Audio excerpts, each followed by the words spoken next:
Nakatanggap po ako ng sulat galing kay Mr. Madiarga.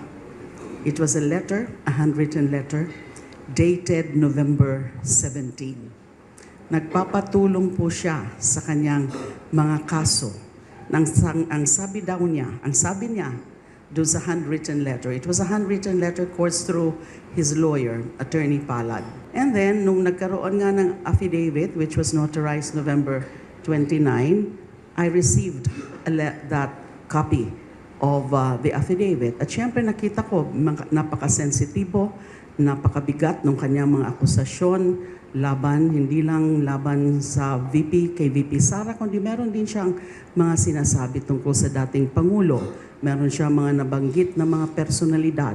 Meron siyang mga nabanggit na mga alleged delivery of big sums of money, yung mga duffel bags, yung mga nasa mga sasakyan na mga tina-turn over, etc., etc. And of course, I got curious, I got interested. So I decided to see him last December 8, daytime, 11 o'clock in the morning, there at the BJMP. So in the presence of his lawyer, Attorney Palad, I interviewed him. I asked questions, searching questions. I played devil's advocate doon sa kanyang mga aligasyon sa kanyang affidavit. So inisa-isa ko po yun, yung kanyang mga aligasyon. Although sinasabi niya na meron pa daw po siyang mga iba pang mga alam na isusunod niya in another affidavit.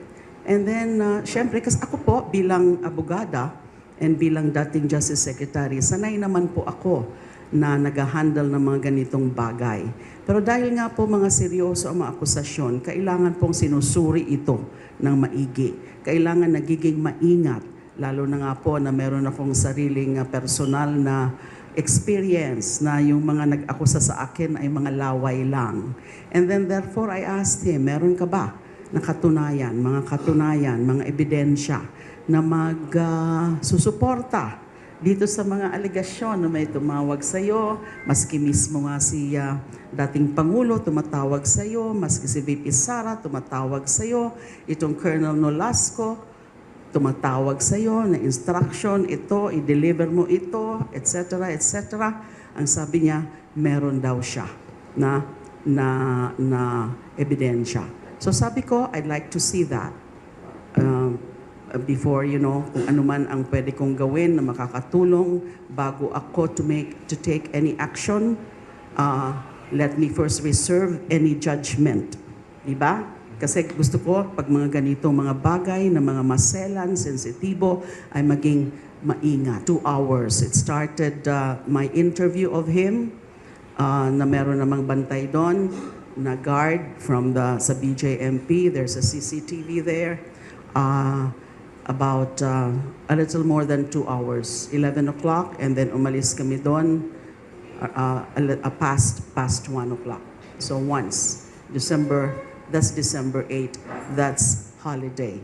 And then naglabasan na itong mga to. Marami na akong mga nakita sa news and then sa social media na mga posts about this. But what is clear, based on yung rin sa akin, information na galing sa lawyer, is that this was really notarized. The affidavit was notarized on that day, November 29, na meron naman talagang proof na pumunta doon yung notary public.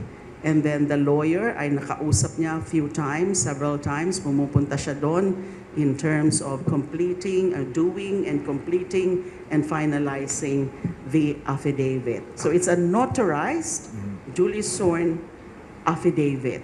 So magiging kulang na lang ay yung i-affirm niya in a proper forum. At ang gusto ko rin sabihin dito, since seryoso itong mga aligasyon na ito, then this is worth looking into, for example, by the Office of the Ombudsman. Lalo na meron din atang nabanggit dyan, if I'm not mistaken. In fact, I have a copy now of that affidavit about confidential funds then, etc.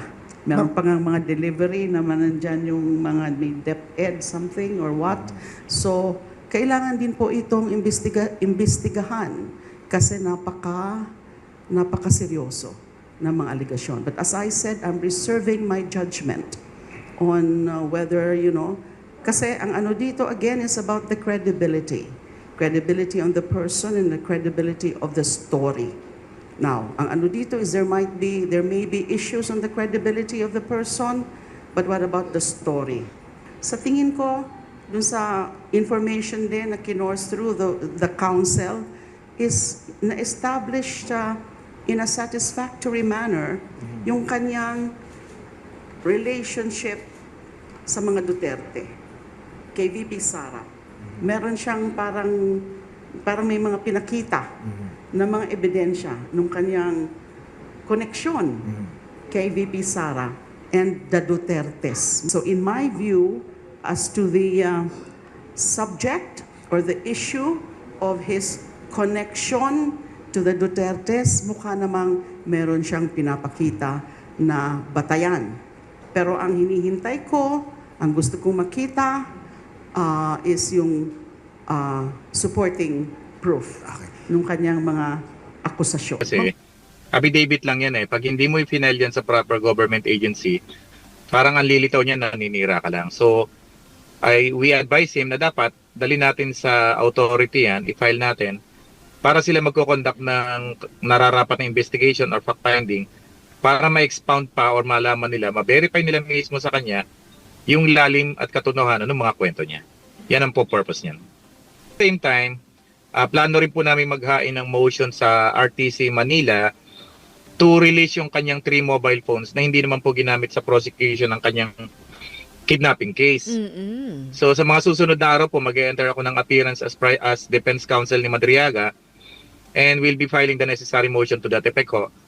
Once na maparelease po namin yung mobile phone, i-request po namin or sasubmit namin sa ombudsman or sa NBI kung saan man i-direct para ma-forensic examine yun at malaman natin yung mga contents ng mobile phones niya. Ang sabi niya, 3 yung mobile phone niya, iba-iba ang ginagamit niya, depende ho sa kung sinong kausap niya. Yun yung hinahanap natin mga pruweba na magpapatunay na bukod doon sa mga photos na lumabas na, dito makikita dito mga nakalista sa mga contacts niya, yung mga numbers na talagang tinatawagan niya na nag-uutos sa kanya. May mga text messages din daw dito at may mga pictures din daw po na yun ang gusto namin makuha talaga sa korte sa ngayon. Yung phones po nasa korte yan, the only way na mapo-forensic examination yan is kung may proper motion to that effect. Ang sabi sa akin ni Madriaga, there was an attempt by the prosecution through Attorney Roque na i-forensic examination yan pero na-deny naman.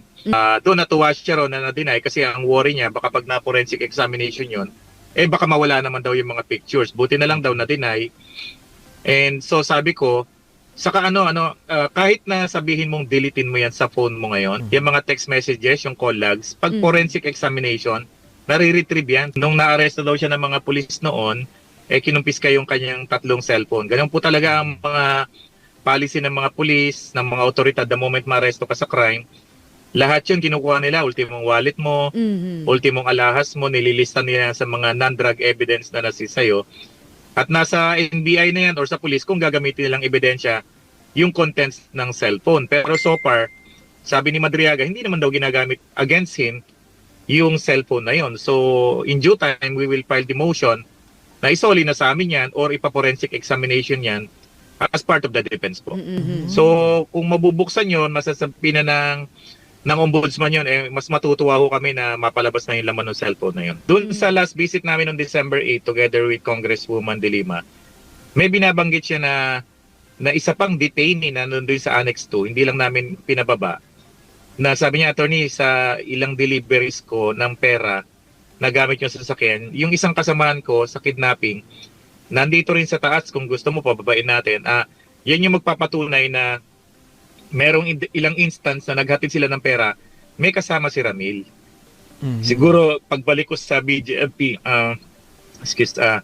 i-interviewin namin yung isa pang co-accused niya na magpapatunay. Ito po yung tinatawag nating living witness to corroborate yung sinasabi ng mga pick-up and deliveries ng money. May isa pa pong testigo dyan. Coordinator po kami sa pamilya niya. Nakakapagtaka lang nung lumabas tong issue na to. After few days, hindi na namin ma-access yung Facebook niya. Siguro hindi ko alam kung may nag-report. Basta napa-take down po.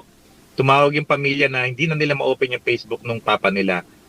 So isa ho yan sa nakakagulat. Buti na lang ho, nakapag-screenshot kami ng pagkarami-rami mga litrato doon na magpo-prove yung relationship niya sa pamilya Duterte. Tapos nandito pa yung mga pictures doong isang Timog bar, yung comedy bar, na kung saan daw niya hinatid yung pera.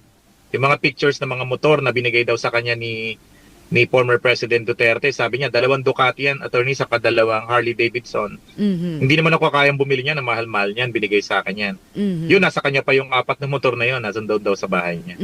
So, hindi namin ma-access, pero kahit pa paano, nakapag-save na rin kami ng mga photos doon sa Facebook niya.